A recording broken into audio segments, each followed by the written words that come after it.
And Rich Homie Quan is passed since And then. how sad so is that? RIP How to him. sad. We've Yeah. lost too many this year. Right, for we sure. Really have. For sure. So they take Brian Steele to jail, and as you speak about his integrity, I think it shines bright. And a highlight moment of that is in an unprecedented move, the Bar Association got involved with him being in jail. They're like, oh no. Yeah, what happened is the Georgia Criminal Defense Lawyers Association, called GACTL, they have this, we call it like the elite strike team. If a lawyer gets in that kind of trouble, they descend upon the courtroom. Like And they have SEAL a team, Team 6. Like SEAL Team 6, man. And they do that, they'll do that for anyone, not just Brian. Right. But when it was Brian, there must have been 25, 30 criminal defense lawyers that came down There was some big wigs too. Oh, sure. We had Ashley Merchant, who's the Yeah. president Yes. of GACTL. She's in there because the judge had just balled it all up as far as his ruling. Yeah. He confused criminal and civil contempt and mixed them all up together. It was a giant mess. Just for the record, is it criminal contempt that you held him in? Yes, ma'am. Okay, and you said you had a hearing earlier today. No, and with criminal contempt, I told him what the contempt was, and that was he refused to tell, order the court, if counsel, as you know, if the court orders you to do something and you don't, that's criminal contempt. So I've asked him several times, please just tell me who it is that told you. I didn't ask or inquire about anything that was said. I just want to know who it was. Okay. Because he's got too much detail of this particular alleged conversation for the court to be concerned about it. So. And Judge, since it is a criminal contempt, he is entitled to due process. He's entitled to a hearing, entitled to an actual show cause, entitled to the allegations actually written, entitled to a witness list. We're entitled to present our own witness list. And Well, no, notice of that. criminal contempt is different. It is on the spot. So he's gotten the due process he's going to get. That's on the spot. I told him. Plus, he's had all day to tell me who it is that is it. So a little different, Ms. Merchant. I'm going to disagree with you, but Well, and okay. Judge, just for the record, it's that's direct. So what you're holding him in is in direct criminal contempt. Yes. The issue with the direct criminal contempt is whether or not to actually hold a hearing now, whether or not it needs to be held immediately.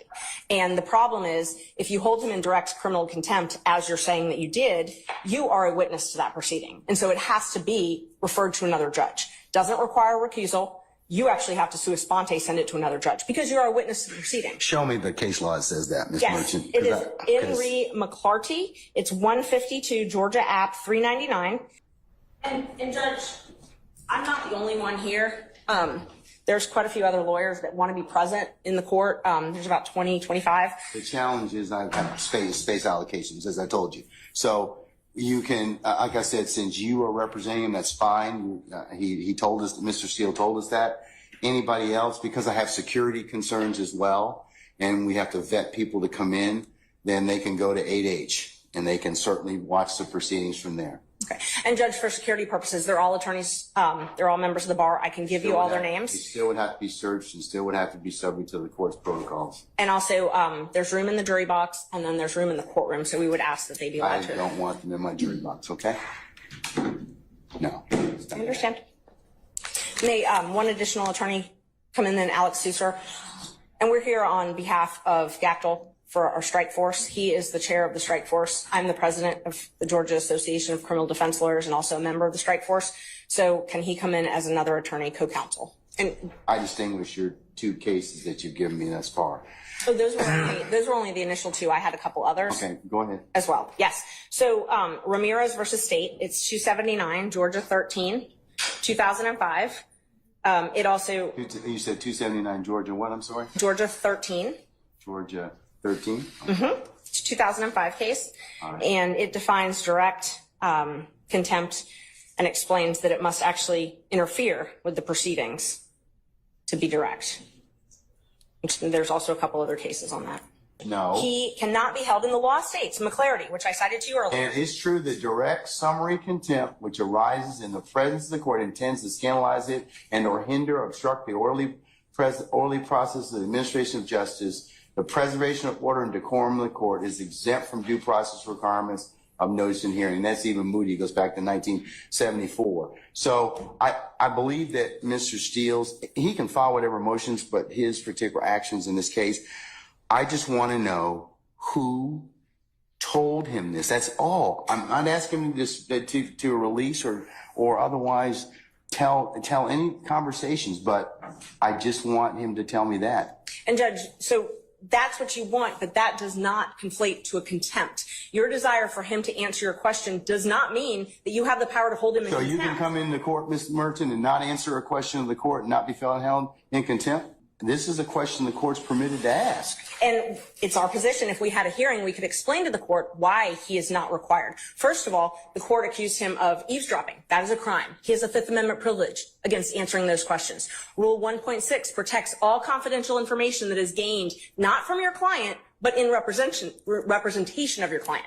He has the ability to protect that information. But we don't even need to get there because he can't be held in contempt, and you can't threaten him with contempt for presenting a motion in good faith. He presented a motion in good faith that he believed there were ex parte communications. You are a witness to that because it's my understanding that you were part of those ex parte communications. They can't be ex parte if you weren't part of them, by nature. Okay. Well, you have to be involved. Therefore, you have to be a witness. So you are a witness. You cannot also but you got the summarily hold him in information. contempt. But here's the thing.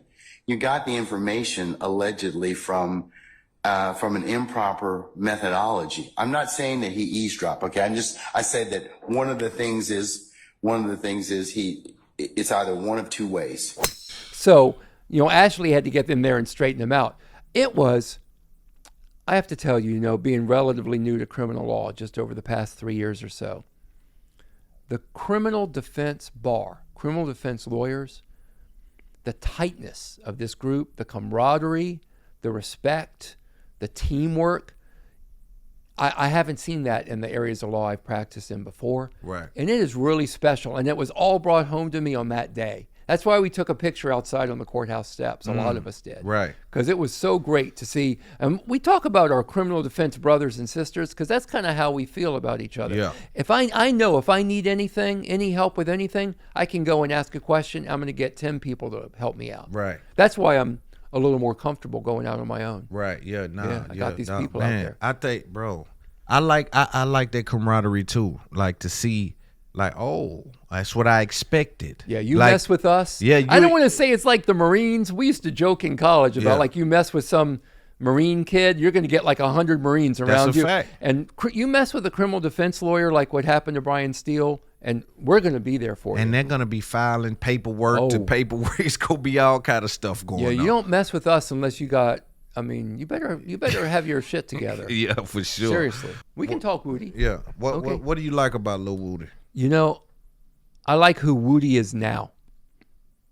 I like that, of course, he's out there living his best life, right? You can't deny that. Right. And he's making all he can out of his 15 minutes of fame. Yeah. And you know what? This is America. More power to him for that. But he's not just doing that. And I don't think this is bullshit. People may think it's bullshit. I don't think it's bullshit because I've talked to him and I've seen him.